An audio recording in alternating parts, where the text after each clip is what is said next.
मैं रीडिंग की हैबिट कैसे बनाऊं? स्टूडेंट। मैं रीडिंग की हैबिट कैसे बनाऊं? मैंने काफी बार ट्राई किया लेकिन मैं हर बार फेल हो गया। टीचर। तुम्हें क्या दिक्कत आती है? स्टूडेंट। मैं पढ़ने के लिए बुक उठाता हूं और फिर पढ़ना शुरू करता हूं, लेकिन कुछ ही देर में मैं बुक बंद करके अपना टाइम वेस्ट करना शुरू कर देता हूं। टीचर। हम्म मैं तुम्हारी प्रॉब्लम समझ पा रहा हूं।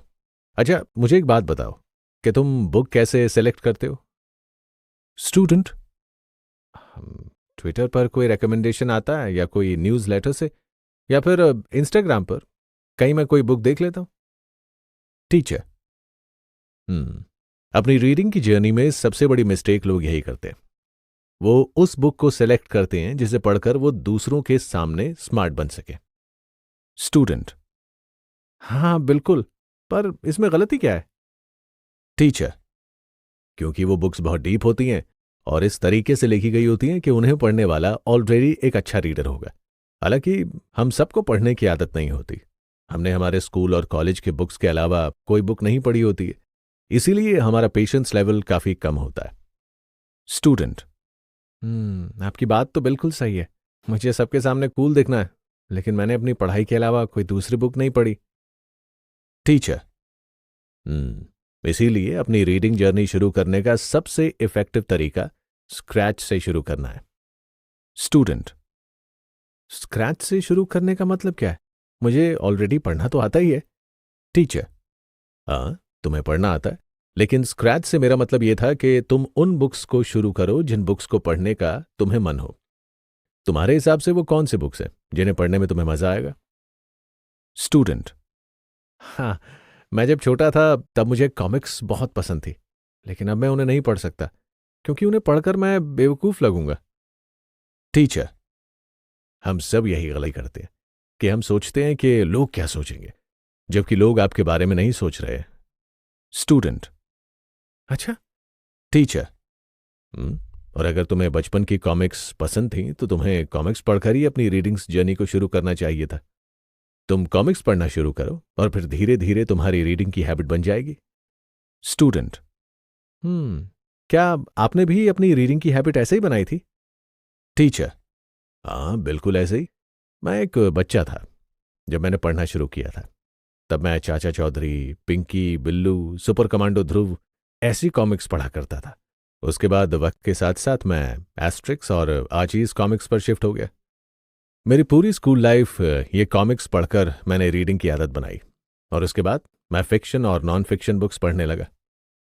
स्टूडेंट। आपने तो कई टाइप की बुक पढ़ी हैं। मुझे लगा आपने सीधा ये इंटेलेक्चुअल टाइप की बुक से ही अपनी रीडिंग जर्नी की शुरुआत की। टीचर। मर्सिडीज की स्पोर्ट्स कार 0 से शुरू होती है और फिर फॉर्मूला 1 की स्पीड पर पहुंचती है। स्टूडेंट। लेकिन कॉमिक बुक्स पढ़ने से तो सिर्फ एंटरटेनमेंट मिलेगा, उससे मेरा क्या फायदा होगा? टीचर।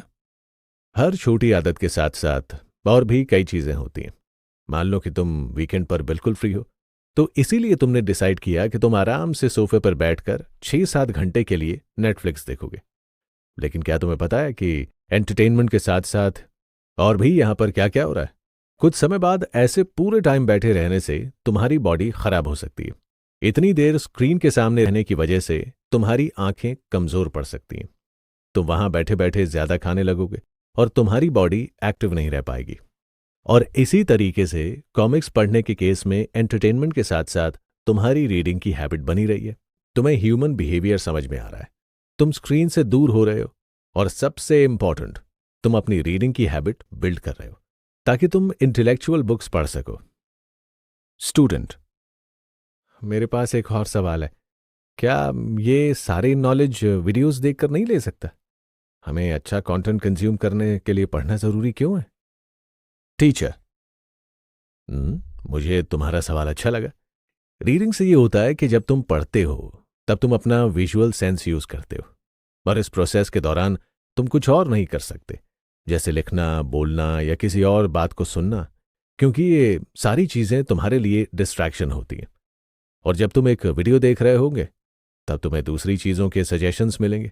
तुम उस वीडियो को लाइक करोगे, तुम्हारा ध्यान दूसरी वीडियोस की तरफ जाएगा वो पूरा सिस्टम ही इस तरीके से बना हुआ होता है कि तुम ज़्यादा से ज़्यादा टाइम वहां पर बिताओ और इस वजह से तुम फोकस नहीं कर पाओगे। स्टूडेंट, आपकी बात तो बिल्कुल सही है। टीचर, इसीलिए हमारी रीडिंग एक्सरसाइज बहुत इंपॉर्टेंट है, क्योंकि उसकी वजह से हमारे फोकस करने की कैपेसिटी भी बढ़ जाती है। इस प्रोसेस की वजह से बाद में तुम चाहे वीडियो, पॉडकास्ट या ऑडियो बुक भी कंज्यूम करो, तो भी तुम उन्हें अच्छे से समझ पाओगे। लेकिन अगर तुम्हारी रीडिंग की हैबिट नहीं होगी, तो फिर तुम्हारे लिए फोकस करना काफी मुश्किल होगा। रीडिंग से हम फालतू के एंटरटेनमेंट से हटकर लर्निंग पर फोकस करते हैं, जिस वजह से हमारी ग्रोथ होती है। स्टूडेंट, तो फिर जब मैं वो बुक पढ़ना शुरू करूं जो मैं पढ़ना चाहता हूं, तो मुझे अपनी रीडिंग कैसे शुरू करनी चाहिए? क्या मुझे कोई गोल सेट करना चाहिए? टीचर, वैसे तो तुम्हें कोई गोल सेट नहीं करना चाहिए, लेकिन अगर तुम एक गोल सेट कर रहे हो, तो उससे ये गोल मत बनाओ कि तुम कितनी बुक्स पढ़ रहे हो। दुनिया में बहुत सारी बुक्स हैं और उन्हें पढ़ना बहुत मुश्किल है। इसीलिए हमें ज़्यादा से ज़्यादा बुक्स पढ़ने के पीछे नहीं दौड़ना चाहिए, बल्कि हमें अच्छे से बुक्स को समझना चाहिए। जैसे कि मैं हर रोज़ 30 मिनट के लिए बुक रीड करता हूँ। उससे फ़र्क नहीं पड़ता कि मैं 10 पेज पढ़ रहा हूँ या फिर 30 पेज। मैं साल की 10 बुक पढ़ रहा हूँ या साल की 50, लेकिन मैं हर रोज़ 30 मिनट के लिए बुक पढ़ रहा हूँ और मुझे बुक पढ़ना अच्छा लगता है। अगर कोई डीप बुक होती है तो मैं धीरे धीरे रीड करता हूँ, ताकि मैं उसे अच्छे से समझ पाऊँ। और अगर कोई आसान बुक होती है तो मैं उसे थोड़ा जल्दी पढ़ पाता हूँ, क्योंकि मुझे वो आसानी से समझ में आती है। तुम अपने ऊपर कोई टारगेट सेट करके जल्दबाजी मत करना। स्टूडेंट, मतलब हमें वो बुक्स पढ़नी चाहिए जिन्हें पढ़ने में हमारा इंटरेस्ट हो, ना कि वो बुक्स जिन्हें पढ़कर हम दुनिया के सामने स्मार्ट बन सके। हमें रोज कुछ समय के लिए बुक पढ़नी चाहिए, जिस वजह से हमारी रीडिंग हैबिट बनेगी और रीडिंग हैबिट की वजह से हम चीजों पर अच्छे से फोकस कर पाएंगे। मैं सही कह रहा हूं ना टीचर? टीचर, हाँ, बिल्कुल सही।